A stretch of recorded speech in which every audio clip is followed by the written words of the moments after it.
Okay? We're moving forward over here.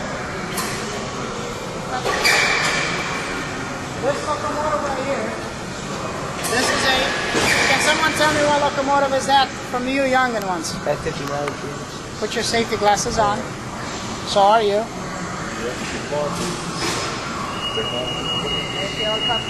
As a matter of fact, you know, Johnny knows, so every time I go to the facility and I make the observation. So you're not alone, but that's what you have to condition yourself to, okay?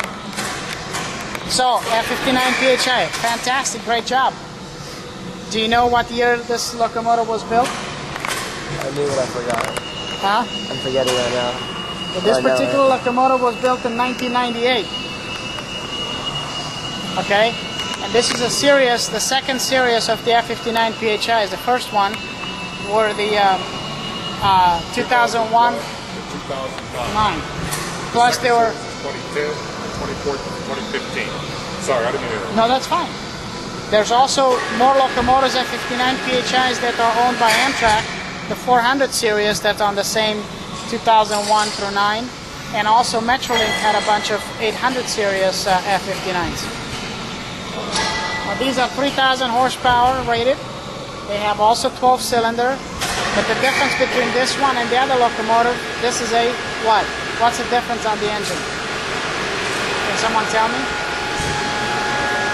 EMB also. A little more in depth, yeah? Huh? Two-cycle. Great.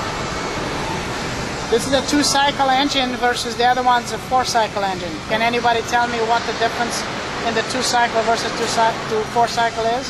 Younger ones. It's not the big fuel injection, is it? No.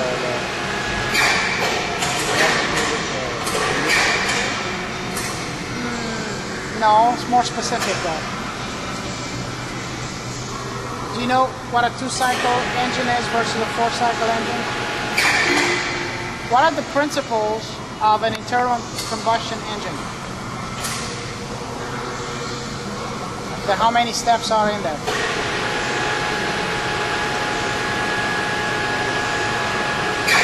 4. Okay, on a diesel, you have the admission, compression, explosion, and evacuation. Okay? There are 4 times, 4 cycles. Now, on that engine over there, all these 4 cycles happen on one stroke of the piston.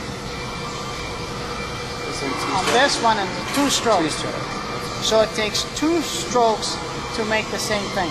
For the 1 cycle to happen, right? Yeah. For the 4 cycles to happen. 4, yeah. That's what the difference. So if anybody tells you a GE locomotive versus an EMB locomotive, that's a fundamental difference that they do. There are 4-cycle engines versus a 2-cycle, or it's called a 4-stroke versus a 2-stroke. If you guys remember, you know, a small little, like a moped, Same or a with little cars, dirt right? bike. Yeah. It's a Motorcycles 2-stroke are engine. 2 strokes, cars are 4-stroke. Give me 5. Right in here.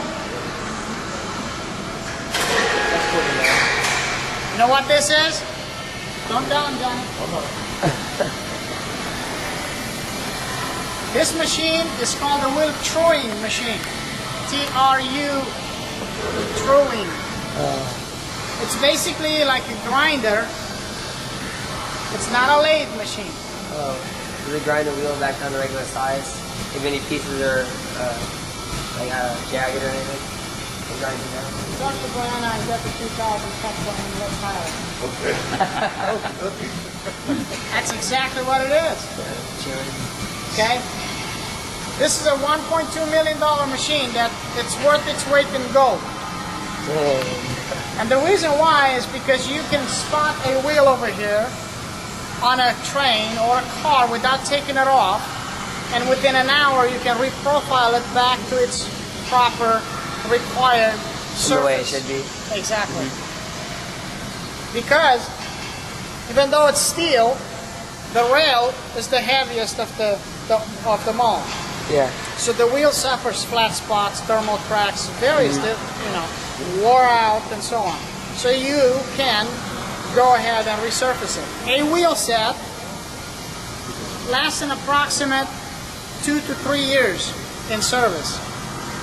1/16 of an inch on a wheel, the service metal, okay, if that's steel, equates to approximately 40,000 miles. Okay?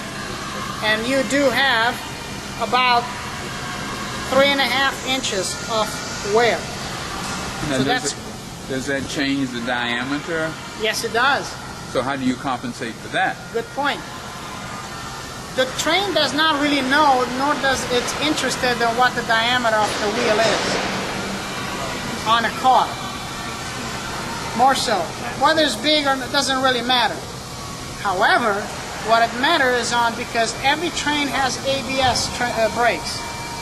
What it does, it monitors the speed of that wheel.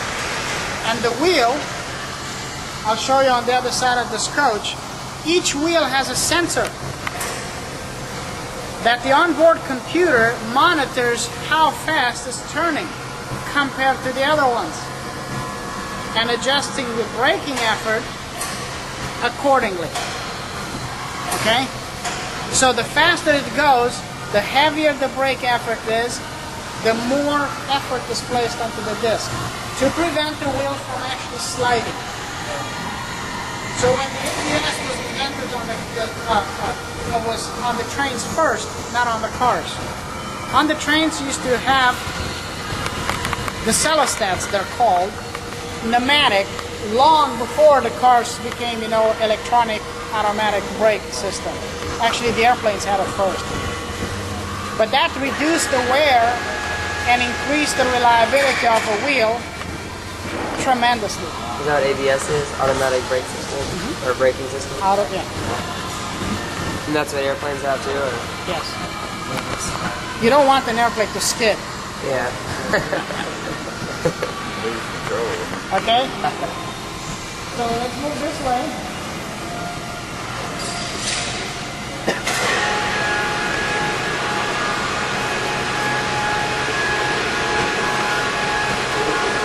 What I said. 10 feet around the locomotive. All right.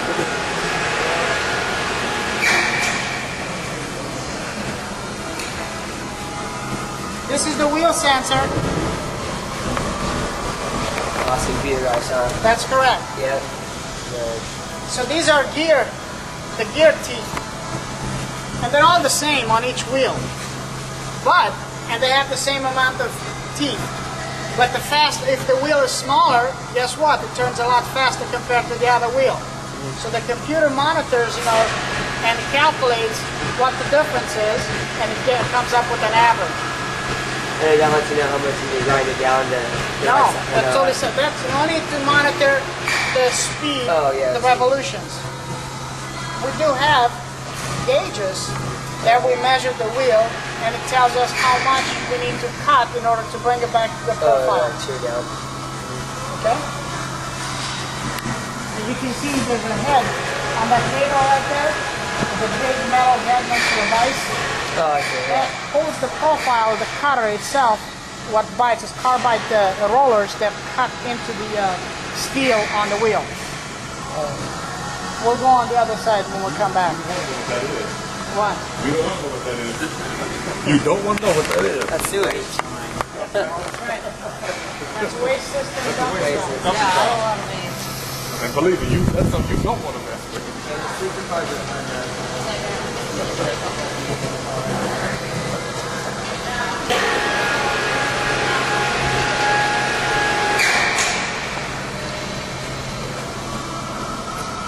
What this gentleman is doing, as you can see, we have found a great way to maximize our storage capability. So what he's doing, he's placing the traction motors, stack them up. These are some supports specifically that he's going to stack the motors up so we can have more room. Neither from the engine, right? Yes. This is a combination axle and traction motor, and each locomotive can have